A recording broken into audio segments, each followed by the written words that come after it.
Good evening, good morning to all. How to create your Hailing account. Centralize your shop links. First, go to hailing.me. Click Start for free.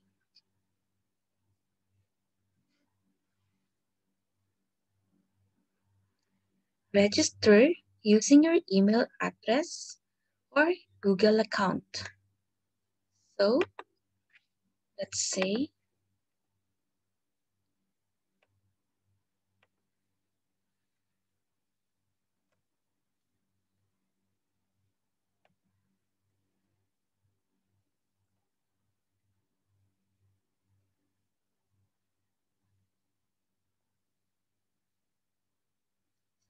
this is how you sign up. But since I have already an account, so I just need to log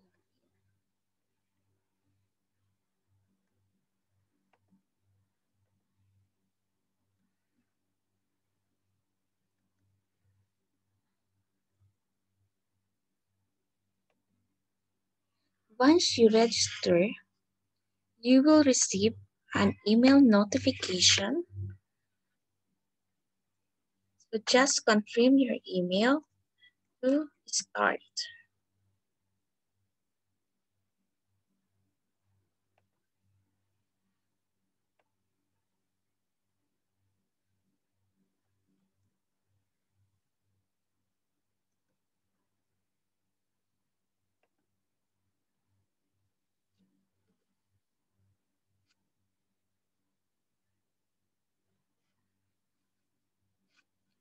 Start, you need to paste your shop link here. Let's say your Lisa.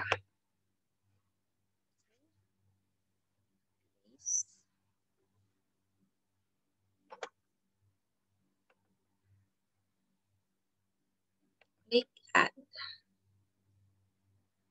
Next, let's say Ninja Iron.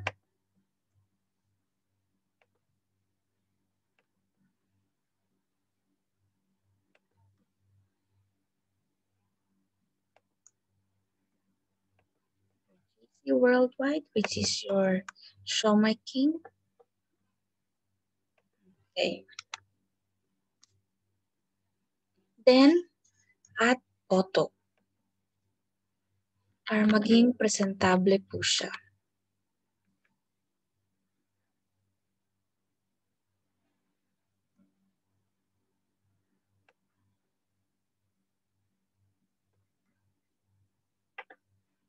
Any photo na as per your product.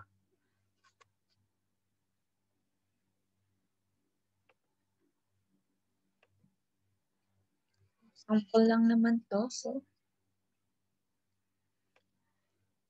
let's do it. So, upload lang tayo. Okay. So, dito po sa link, pwede niyo siyang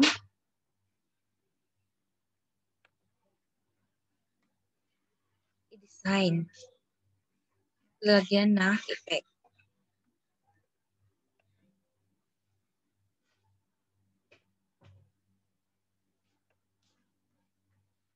Let's say this one. You want boss. Yan, makikita niyo gumagalaw siya. Wobble. Or, so let's choose pop. Another one. So, ito yung magiging look niya. Okay. Now, ito naman, ito yung iyong pinaka-link, which is your URL. URL link. Let's try. Pag clinic po yan ng customer, ito yung kalalabasan niya. Wow, amazing. So, kagandahan kay hailing, mas marami yung mailalagay nating shop. The next, kapag na-design mo na tong sa links mo, go to social links. So, you can add your email address, kung saan pwede kayong contact ni customer.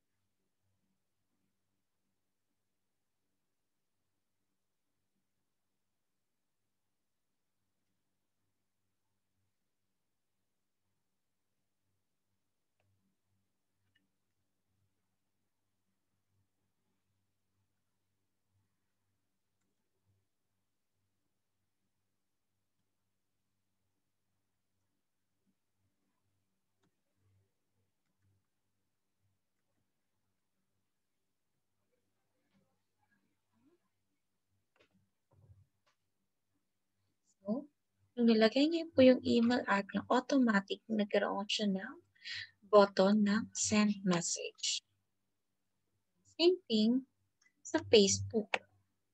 So, para pwede niyo po siyang, pwede kayong kontakin ng inyong prospect or customers. So, copy-paste lang.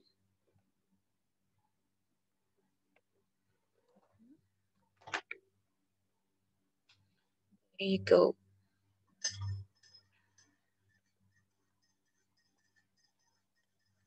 Pwede nyo ring i-add yung Twitter nyo, Instagram account, YouTube, Sound, LinkedIn, WhatsApp number.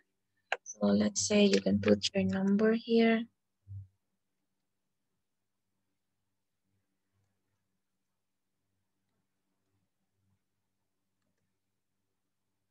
Okay. So automatically, magkakaroon siya ng additional photo. Depende kung saan yung mga nilagay nyo pong link. So this is how it looks like.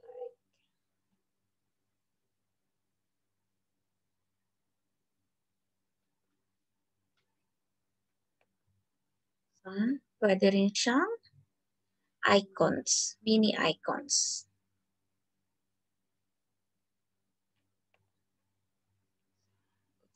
And so, mamili na lang po kayo if you want to show your social link as icon or not.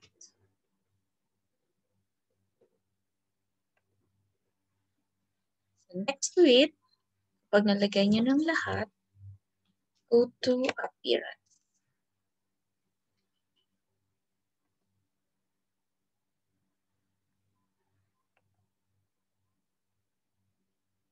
So, edit your profile or username. So, pwede nyo po siyang baguhin. Say your name, or you can add your username as you want.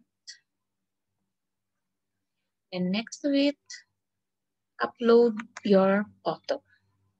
Para alam nilang legal po kayo. Any photo will do. Gusto nyo, let's say this one.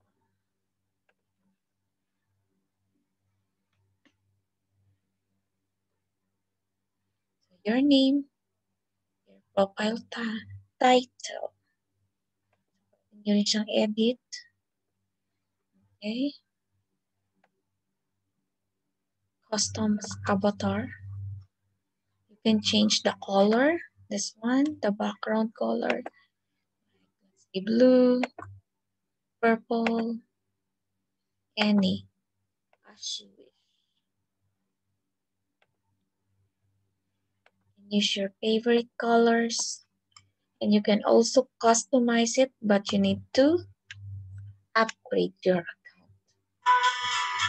So, meron po siyang payments.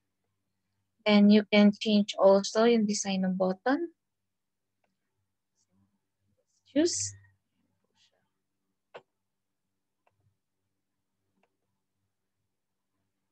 So as you wish also.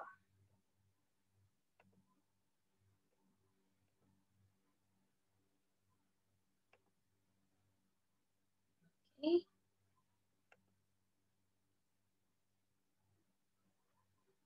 Then, next to it, pumili lang po tayo ng font na nais nyo. Let's say this one. So, I suggest piliin nyo po yung mas nababasa at yung presentable.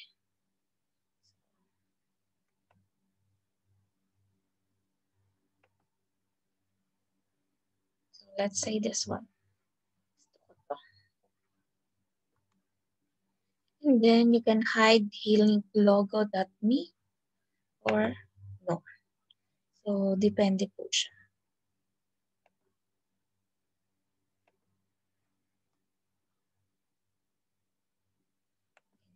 So, pwede nyo siyang itago.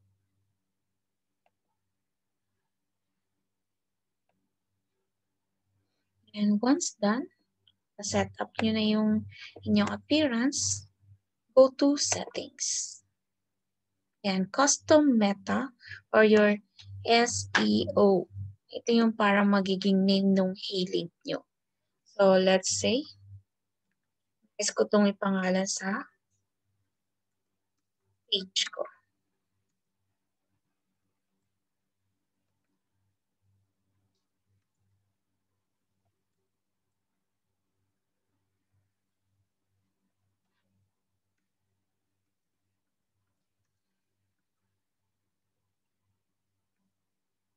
Then description.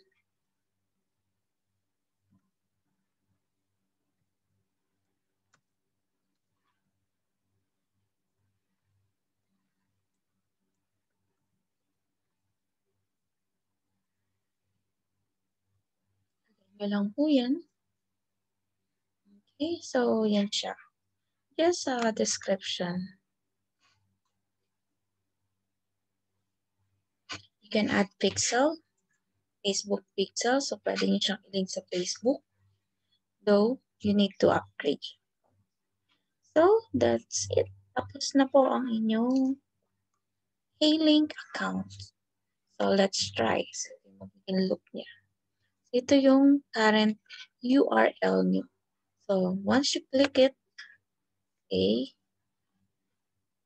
So, this is how it looks like currently. Now, you can change it also. Earlier, let's say you want to hide the names.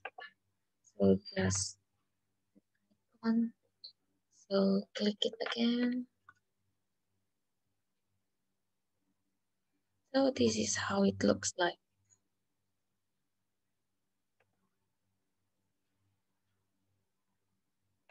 Now, may option din po dito. Let's say you want to promote the suite, Show My King. You want to have a good sales. So just click Pass Link and enable. Dahil naka-pass link si Show My King, automatic yung customer mo madadirect kay Show My King. So let's try it.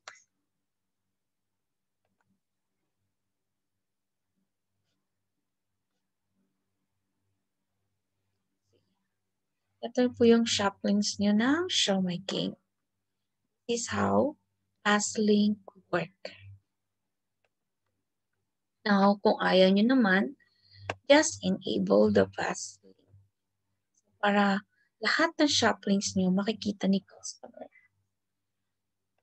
Here, makikita nyo rin po kung may nag-view or visit ng inyong store, online store. So, like this, for example. So, magkakaroon kanina ng idea. If someone is checking your website or your online store. And once done, there are two options to share your link. First is copy pull link. So let's say, para makita nyo po yung difference, I copied yung pull link ni. Okay, let's try.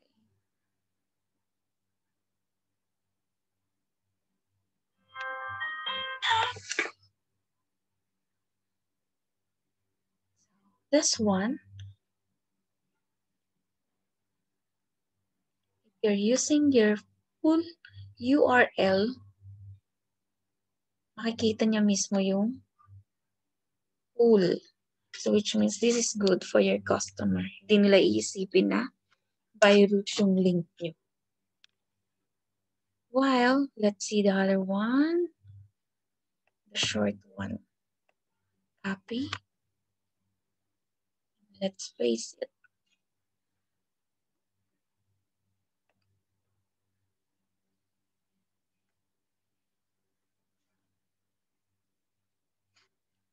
So, it has coding. So, for me, hindi siya advisable. Kasi, baka isipin ng customer mo, virus yung kanyang kiniklik. So, please use yung full URL link. So, use this one. Copy full. Yan po, ready na siya. Diba? Then, ito rin po, pwede nyo gamitin as your website sa inyong page. So, just copy.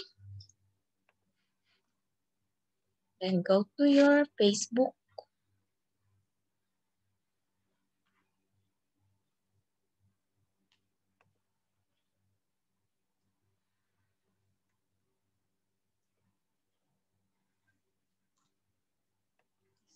Your Facebook.